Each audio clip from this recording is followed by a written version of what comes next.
What's going on, everyone? So the Los Angeles Lakers are currently, with the in-season tournament, on a 4-game winning streak. Now, the in-season tournament, the championship game, which the Lakers won, which is beautiful, unfortunately doesn't count towards the regular season and all of the accolades and all of the stats and stuff like that. But the Lakers were fantastic.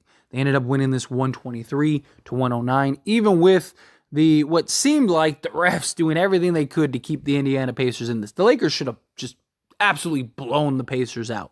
But regardless, the Lakers played a high-powered, historically great, and that's not an exaggeration. That is a literal fact right now. Indiana is putting up historically good numbers, and the Lakers kept them to 109 points. Now, 109 points on most nights is actually pretty good, right? But when you put it in perspective that Indiana is averaging like 127 to 128 points per game, all of a sudden you see, wait a minute, they held them to 19 points below their average. To put this in even further perspective, right? The Pacers put up 128 against the Milwaukee Bucks, and before that, ended up putting 122 on the Boston Celtics, which the Boston Celtics have been good defensively, with guys like Drew Holiday and Derek White and Jason Tatum and Jaylen Brown and Al Horford. Like, the Lakers are by far the best defensive team in the league. They are currently, since Jared Vanderbilt's return, and in these last 4 games, have been the best defensive team in the league. That has been the case. That's not an exaggeration. That's literally what has happened. Over the course of the entire season, though, they are around like 7th or 8th right now. But a lot of that is because there was countless injuries and guys in and out of lineup. Now that guys are being healthy and you're seeing the defense of just intensity and locking in, I mean, the Lakers, without a doubt, will be the number 1 defensive team in the league by the time the season's over. They'll be the number 1 defensive team in the league by the end of the month, more likely than not. At worst, by the trade deadline. And you look at this roster, and it's like, it makes sense. The Lakers have athletic perimeter wings. They have the best defensive player in the world in Anthony Davis, who has been just spectacular.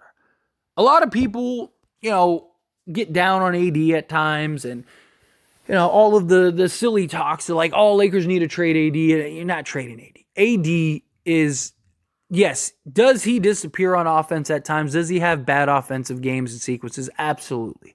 And it's frustrating. And I get frustrated in AD as anyone, because you see like what happened in the in-season tournament finals, and he puts up 41 points, and you're like, where is this AD on a regular basis? I get that, and I understand the frustrations. There is no other Anthony Davis in the league. There just isn't. He is by far the best defensive player. He is the anchor. He covers so much ground. He's leading the league in blocks, which is great, but there's more to defense than just blocking shots. There's a lot of great shot blockers, but there's nobody else that's impacting the game the way that Anthony Davis does. And it's because he just has such great instincts, such a great motor, and he can just cover so much ground. It is insane. And with that, all you really need is serviceable defensive guys to be average, to be in the middle of the pack defensively, right? Like, you look at last year before the trade deadline, the Lakers were like middle of the pack, and they were a roster full of like 6-foot guards, and the Lakers were still like middle of the pack defensively just with Anthony Davis alone. And then what happens? You go and just add a guy in Jared Vanderbilt, and the Lakers immediately jump to number 1 defensively. Because Anthony Davis is so good. You only need 1 or 2 guys to kind of just make up for the other difference, right? So Anthony Davis, if Anthony Davis plays enough games, he will win the defensive player of the year. He'll win his first defensive player of the year. He has been by far the best defender in the league this year. I mean, he should have won it last year, and he didn't. And he's been even better this year, as crazy as that sounds. So he absolutely deserves that. But it's also just Darin Ham. You got to credit Darin Ham and his defensive schemes. Darin Ham gets a lot of slack, a lot of bad reps, whatever. However you feel about Darin Ham, At the end of the day, he's getting these boys to play some defense. And he's running some great defensive sets, some great defensive schemes. He has these guys believing, bought in, hungry, getting after it, right? He helped lead that team last year defensively. So you got to credit Darin Ham where credit is due when it comes to the defense side of the basketball. The offense could be a little better, and he needs to do a better job on the offensive side of things. But defensively, he has been a wizard in that regard. And it helps when you have guys like a Jared Vanderbilt, and you have guys that are sizable, and LeBron James is buying it, and you have all these guys that can just patrol the perimeter. And then you have the blessing that is Cam Reddish. Now, look, Cam Reddish has been a serviceable defensive guy. He's been good. He hasn't been this good defensively. Cam Reddish has found a home. He has found a home and has been the spearhead for our defense. Anthony Davis is the body of the spear, without a doubt. Right? He's the anchor. He's the thing that you need, to keep everything together, right? But Cam Reddish has been the guy that he's been unbelievable. The clinic that he put on Tyrese Halliburton, which Tyrese Halliburton was playing literally like an MVP up until that point, and just dominating a very good defensive Celtics team who have Drew Holiday and Derek White, two of the best on-ball guard defensive guys in the league. And Cam Reddish kept Tyrese Halliburton modest. Like, Tyrese Halliburton legit was playing like an all-defensive, all NBA MVP level style guy. I mean, he was playing like he was a top 10 player in the league. And Cam Reddish came in and said, nah, not today. And I even said it in the watch along stream. Poor Tyrese Halliburton. Because he's sitting there, and there was this one sequence where he's just kind of standing there, and you can see he's like tired. And Cam Reddish got a foul. I think it was like his fourth foul or whatever. He subs out, and then Tyrese Halliburton kind of looks over, and Jared Vanderbilt's coming in, and he just turns back around, and he didn't make a face or anything like that, but it was just, I could just imagine what's going in his head. Man, I've had to deal with Cam Reddish, and every time they take Cam Reddish out, I got to deal with Jared Vanderbilt, who is arguably the best on-ball defensive player in the entire league, who, yes, he just came back from injury, and he's still trying to get into his groove, but he's still better defensively than 99% of the league. It's just, poor guy. I was just man, I want the Lakers to just run through these Pacers, but I feel for Tyrese Halliburton, right? Just come to the Lakers and you'll be good. And then you'll have those guys on your team. It's perfect, right? But no, in all seriousness, I think a big part of it, though, also is LeBron James. LeBron James has been buying in defensively also. Last year, he took a lot of plays off defensively. A lot. I mean, there were so many sequences where he might as well not even been on the court defensively. I mean, it was bad. There were times where he wouldn't even put a hand up. At least fake it. At least fake the effort. But this year, he's been getting after it. He's been very vocal on the defensive side.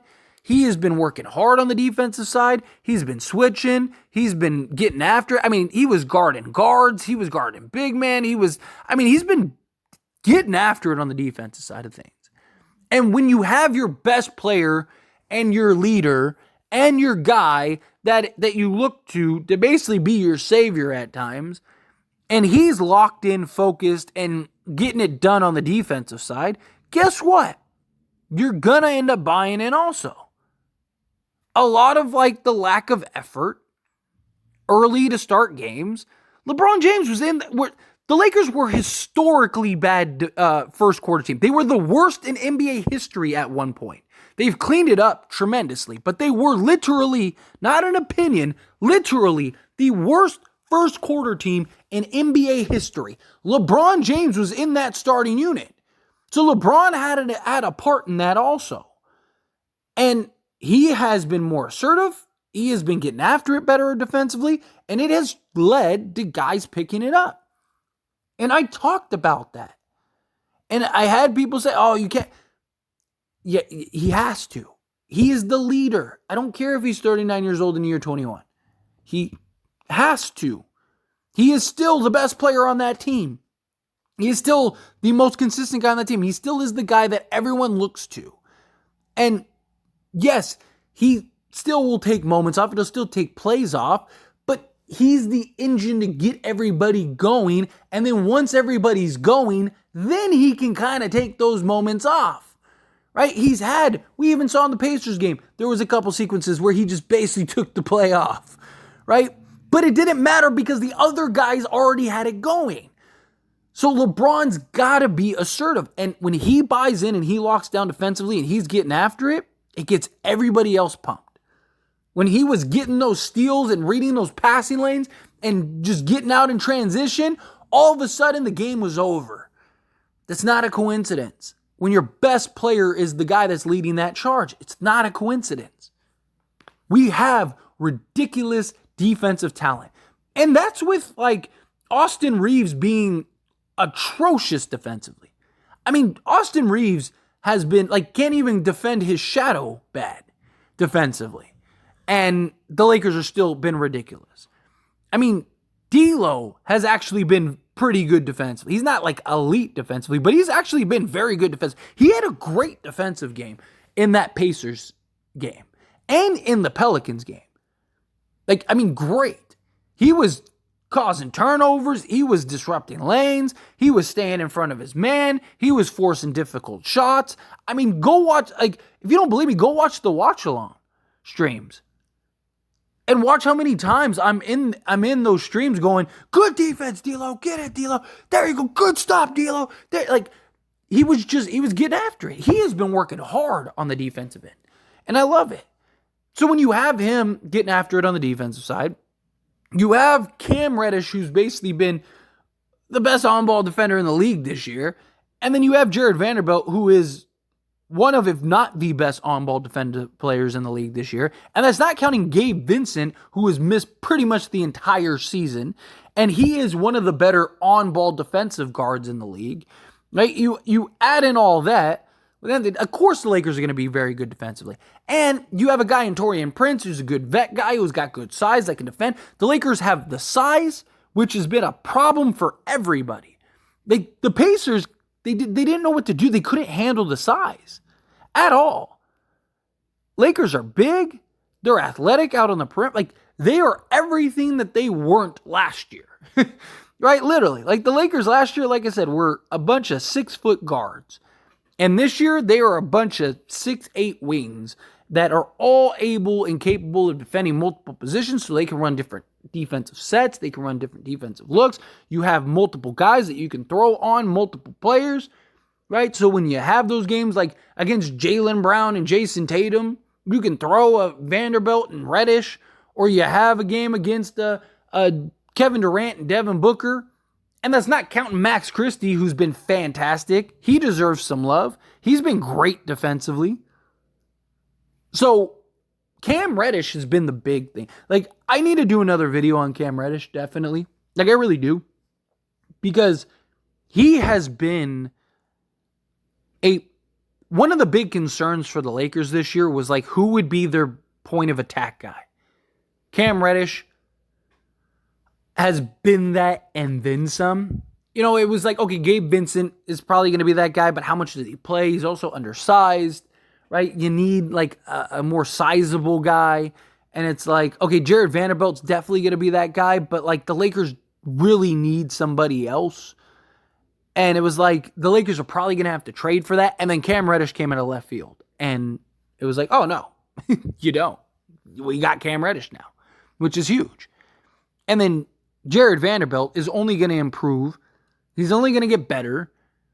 I have talked about how I think at some point Jared Vanderbilt's going to start, and I think he should start over Taurean Prince. I really do. I think you just lean in. What is the Lakers' identity? That's been a big question this year. Like, what is this team's identity? We found the identity these last 4 games. They are the best defensive team in the league by a mile when they're locked in, focused, and ready to go. So just lean into that. Like the Lakers, how did they beat Indiana? They didn't shoot a bunch of threes. They didn't say, oh, we're a good three-point shooting, or we need to be a good three-point shooting team or anything like that. They said, we're going to basically lock you down defensively. And then on top of that, we're just going to get buckets at will towards the basket. And they took 13 three-point shots. They were 2 of 13. And they scored 123 points. Because nobody can stop AD. Nobody can stop LeBron James. When Austin Reeves and D'Angelo Russell are getting into the teeth of the defense, you can't stop them. They just pick you apart. Lean into the defense. I've talked about this. Start D'Lo, Cam Reddish, Jared Vanderbilt, Anthony Davis, and LeBron James. And just keep every team under 25 points or whatever in the first quarter. And you're going to win every first quarter. Right? Like, just lean into it defensively. The Lakers have been absolute clamps defensively. Clamps. Again, they held the Pacers to 29 points in the first quarter. They held them to 22 in the third. Their best quarter was the second quarter in which they scored 31. Right? And the Lakers scored 31. So they tied that quarter. But you look at the other three, and it was 29, 22, and 27. Now, for most teams, that's good, right? It's like, oh, man, like the Lakers, if you just looked at that, you'd go, oh, the Lakers' defense wasn't that great. But when you take into account, Indiana is averaging 127 to 128 points per game, and it's historically the greatest offense ever. I mean, you're talking more than even like Kevin Durant and the Golden State Warriors. You're talking more than Sacramento last year, which Sacramento had one of the greatest offensive productive seasons ever. And they averaged like 121 points per game. Indiana's averaging like 3 baskets more than that. And the Lakers held them to 109 points. That's 18 points below their average. That's huge. Huge. To put that in perspective, I said this earlier, we're going to do it one more time just so people understand this. They put up 128 points against the Milwaukee Bucks. And that was a follow-up to them putting up 122 to the Boston Celtics. Boston Celtics have arguably the best defensive unit in the league, or at least on paper. Clearly the Lakers are. But you're talking about like a team that should match up perfectly to the Pacers. They have Jason Tatum, Jaylen Brown, both above average defensive sizable wings. They have Derek White and Drew Holiday, both above average sizable guards. Like the Pacers just torched them. Lakers held their own. This has been an absolute clinic, and this is what led to the Lakers winning this in-season tournament. And it's what's going to lead them to winning the NBA championship. Is they're going to need to lean in and buy in heavily on the defensive side, and they'll win it. They'll be in good shape. But anyway, as always, this is a discussion, so I pass the question on to you. Let me know your thoughts and opinions down in the comments below. What do you think? How do you feel? Do you agree with me? Do you think, Lakers, best defensive team in the league, hands down? Do you think that, no, they need to continue improving, get better? I feel whatever your thoughts are. I'd love to hear it. So let me know down in the comments below. That being said, if you haven't liked this video, hit that like button. Helps me out a lot. Lets me enjoy these types of videos, and I truly appreciate it. If you're not subscribed to the channel, hit that subscribe button. Turn on the bell notifications. Appreciate you all. See you in the next one. Thank you.